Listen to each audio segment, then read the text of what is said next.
Okay, hi everyone. So my name is Kelsey Wood, and I'm a PhD candidate at UC Davis, and I study plant microbe interactions. And I think that plants are incredibly intelligent, and that's not just because I'm a hippie, which I am, but I've really become convinced of plant intelligence after reading recent scientific papers that show plants know a lot more than we think they know. And I was actually inspired to give this talk when I saw this video. Came out last year of a plant lighting up with calcium-based signaling in response to wound mute. So before I got into plants, I did my undergraduate at Reed College, and I studied animal behavior and neuroscience. And when I saw this video, I was blown away at how similar the way that this plant responded to a stimulus, how similar that was to how animal neurons respond to stimuli. So I did more research in the area of plant intelligence, and I'm excited to share what I found out with you today. So before I begin, I would like to acknowledge that this talk is being given on traditional Nisenan land, and my research takes place at UC Davis, which is built on traditional Patwin land. So before the gold rush, there were actually over 300,000 Native Americans in California. That number decreased to less than 17,000 due to smallpox and other illnesses and displacement from their homes. So I want to take a few seconds of silence to honor those Native Americans who lost their lives, their land, and their knowledge due to colonialism.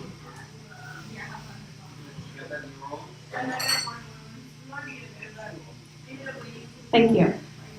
I'd also like to thank Nikki for inviting me to speak, and for my lab at UC Davis for supporting my research, to my friends and family, many of whom are out there today, for supporting my mental health and well-being. I couldn't have done it in graduate school without you. Okay, so on to plants and why they're so smart.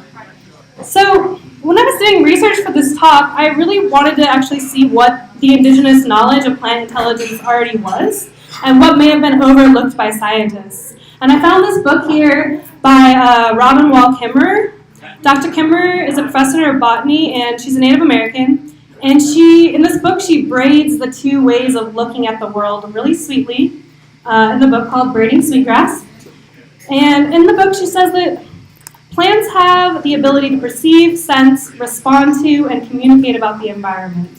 They create and maintain relationships with other beings. They adjust their behavior in ways that benefit survival and reproduction. And in her mind, this is evidence of intelligence. And she talks a lot in her book about reconnecting with her traditional culture and learning the Potawatomi language. And she notices that verbs in that language are conjugated differently depending on whether the subject is animate or inanimate.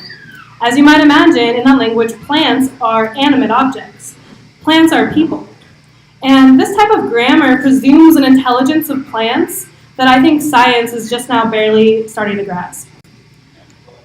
So, if plants are people, what would it be like to be a plant?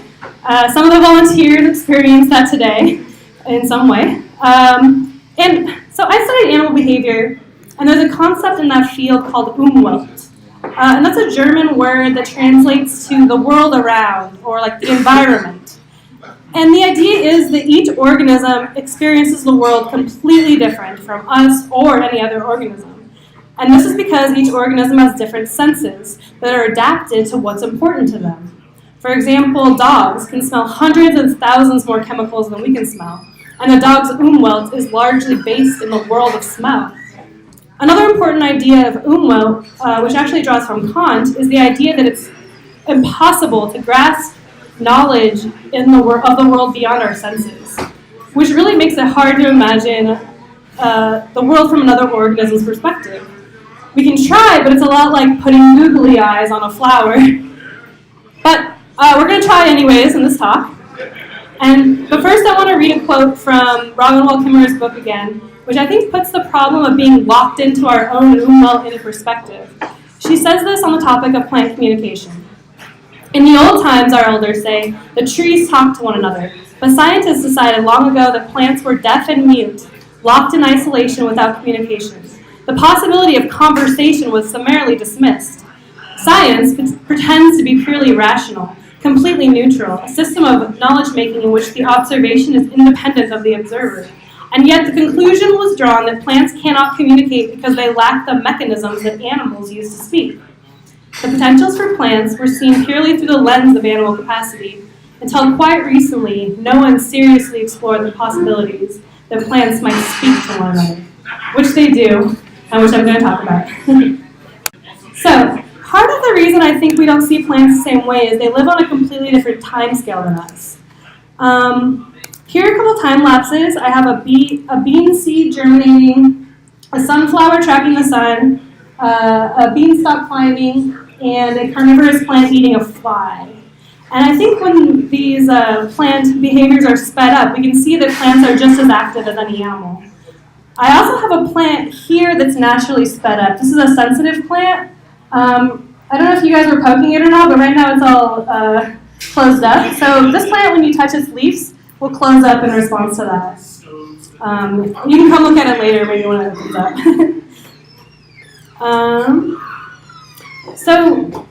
And actually this plant has recently been suggested that it's capable of learning, so it can learn to ignore a stimulus such as touching if it decides it's not harmful to it. So it's very interesting. All right, what do plants sense? Plants can sense light. I don't know why that hand's back. So plants have eyes. They can sense different wavelengths of light. They can sense touch, like the sensitive plant, and most other plants too, and too much touch can actually be harmful to plants. It can cause them to die.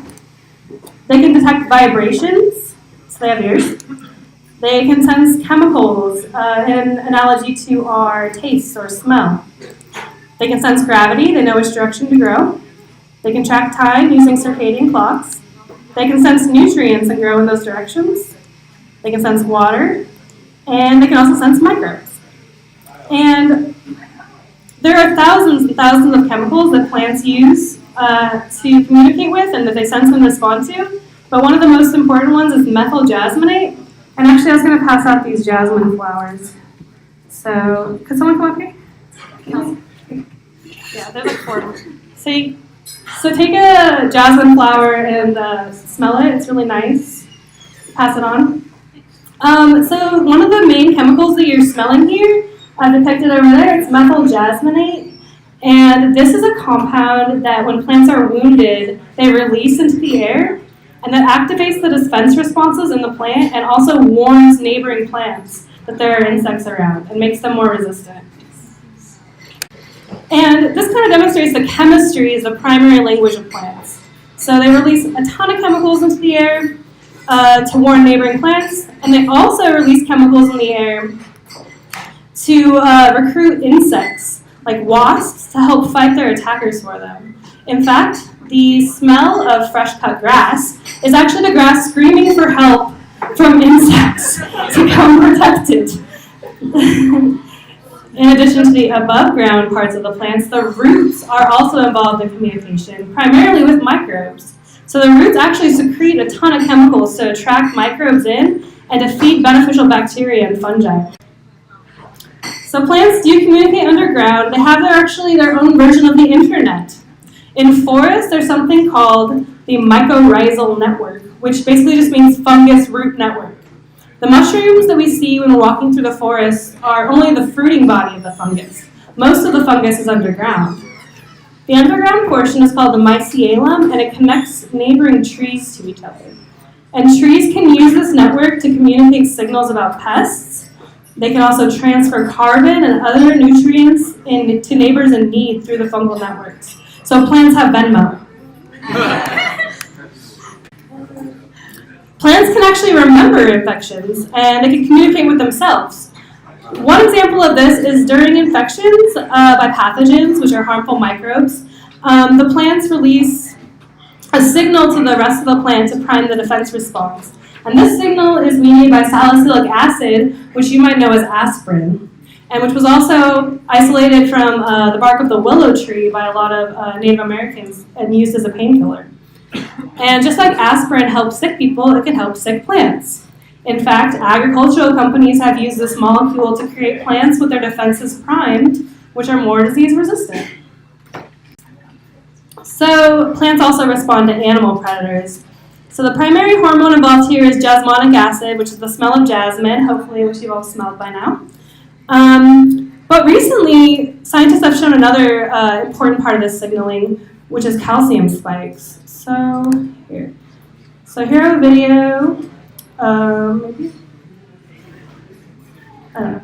Oh yeah. Okay.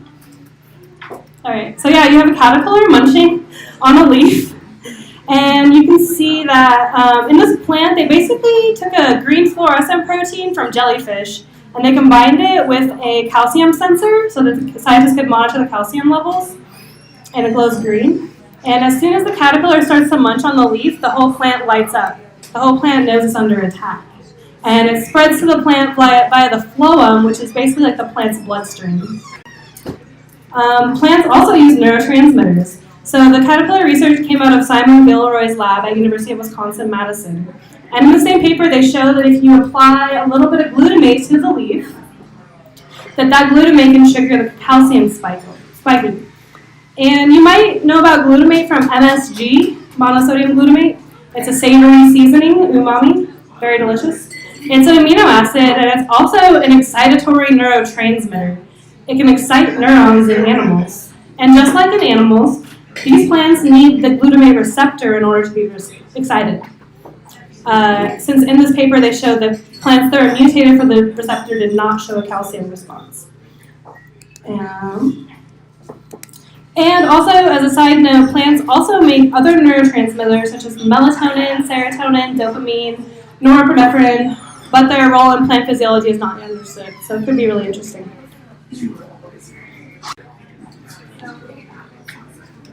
So now I'm going to talk a little bit about how plants sense and respond to microbes. So this happens primarily at the cellular level. And here I have an illustration of a human toll-like receptor, which recognizes microbes in human cells. And I show this picture in my talk about plants because the structure of the plant receptors are exactly the same. These receptors are proteins which bind like lock and key to microbial features such as the fungal cell wall. And since they are proteins, they're genetically encoded. So it can be said that plants have a genetic immune system. They do not have antibodies like humans. So all of the plant's immune system has to be passed down from the parents to the offspring. And there are a lot of pathogens out there. So it's not a surprise that plants have a lot of these proteins, on the order of 500 or more genes encoding for these receptors that decorate the cell membrane around the cell. And these receptor proteins can be thought of as like the sentinels of the cell. So they look out for invaders, and when they spot them, they send a signal to the nucleus, which is like the HQ of the cell, and telling it to respond. And I have a nice little illustration of that. So here I have a hypothetical fungus infecting a plant cell, and here's the little sentinel protein sending a message to the nucleus. And it turns out pathogens have some tricks up their sleeves here. So the fungus is going to try to stop this process basically by shooting the messengers. That's these guys here. So it'll secrete these little proteins into the plant cell, and they're going to block those messengers, and so the plant doesn't know that it's under attack, and that way the infection can continue. However, plants have evolved another mechanism to sense the pathogens, which is the detection of these little assassins. And so they have intracellular sentinels that are similar in structure to those in the membrane, but they detect the pathogen proteins directly and trigger an immune response of their own. Unsurprisingly, pathogens have evolved ways to stop these intracellular sentinels, and it's basically a molecular arms race, or a Cold War. And because of this, plants are always mutating their sequences to try to recognize the pathogens. Pathogens are mutating theirs to not be detected. And it's kind of like the Red Queen in Alice in Wonderland, where you basically have to keep running and running just to stay in the same place. You evolve or you die. Alright, this is iceberg lettuce. Iceberg lettuce does not grow in the wild. It was domesticated from a weed thousands of years ago, and now it's coddled on farms all throughout the world. If you think about its wild relatives, which are still around, by the way, they face much greater evolutionary pressure to recognize pathogens because they're out there on their own, and so they're better adapted to those pathogens. Also, during the process of domestication to make a delicious iceberg lettuce, people primarily focused on yield and flavor, I guess, and some of the genes for disease resistance might have been lost along the way. So plant breeders right now, including those at UC Davis and those in my lab, are looking at ways to bring the wild genes back into the plants for greater disease resistance. So I actually didn't see salad on the menu, but maybe you've had a salad in the last week, and that's great. But have you ever thought about like what could be lurking in your salad? Hopefully it's not downy mildew. But if you do find any downy mildew, please save a sample of it for me so I can analyze it in the lab. So I study lettuce, and one of the reasons I study lettuce is because there's a lot of money in lettuce. So over $3 billion is generated every year in California alone in lettuce. Almost all the U.S.'s lettuce is grown in Salinas Valley, a salad bowl of the world. So Salinas has cool temperatures, which lettuce loves. Unfortunately, it's also the perfect conditions for downy mildew, a fungus-like organism and the most devastating disease on lettuce. So currently, over half of the fungicides are applied specifically just to target downy mildew, and there's actually no effective organic control. They've also found recently that if your lettuce is infected with downy mildew, you're going to have more E. coli on it. So there's implications for human health as well. So we know that genetic resistance. Oh, you have a question? Is downy mildew a generalist or a specialist? Specialist, super specialist. It only affects lettuce. But every plant species has its own downy mildew. Yeah. But they don't interbreed at all. Alright, so genetic resistance is a lot more effective than using fungicides and more sustainable as well.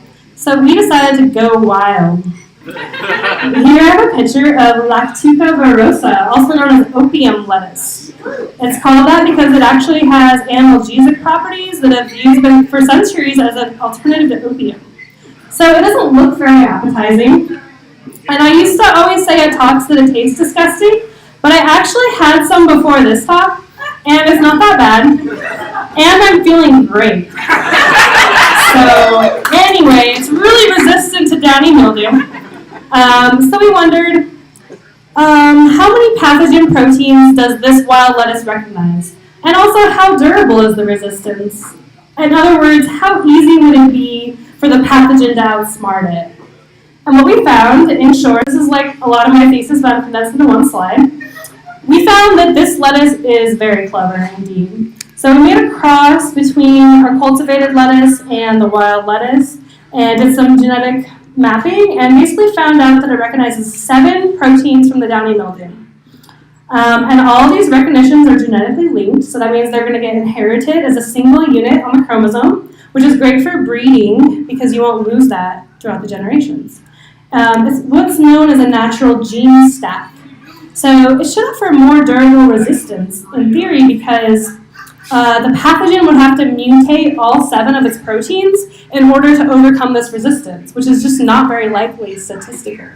So I hope that one day we will be growing this lettuce in California and we will be able to reduce pesticides and increase yields. You have a question? Yeah. Are the proteins in the downy mildew near each other? No. Thank you. The proteins in the downy mildew have nothing in common. They're all distinct proteins. Excellent. Yeah? Is this gene family all distinct from each other, or are they like homologs of each other? I'm guessing they're going to be homologs, but we don't know yet. That's what I'm working on right now. So it could have been like gene duplication or something? Yeah, gene duplication happens a lot for these receptors that recognize plant or pathogen proteins. But the thing is, the pathogen proteins have nothing in common, so it's very curious. We might have just hit the jackpot. We'll find out. In conclusion, so plants they don't actually have a brain. They lack a central nervous system, but they are smart. They are able to sense and respond to their environment. They are able to communicate with other plants, fungi, and insects. They have behavior and show signs of intelligence. And wild plants are especially smart since they are adapted to their pathogens, and they can help us breed disease-resistant crops. Finally, I'd like to end with a quote from Michael Pollan, who has a really great TED Talk on looking at the plant's eye view. And he thinks that if we look at the world from another species' point of view, that is a cure for the disease of human self-importance. And I think that in a lot of ways, it's impossible to see the world through the eyes of a plant because we're so limited by our own senses. But I think that if we try, it may change the way we interact with our environment, with our plants, and with our food. That's all I got. Thank you.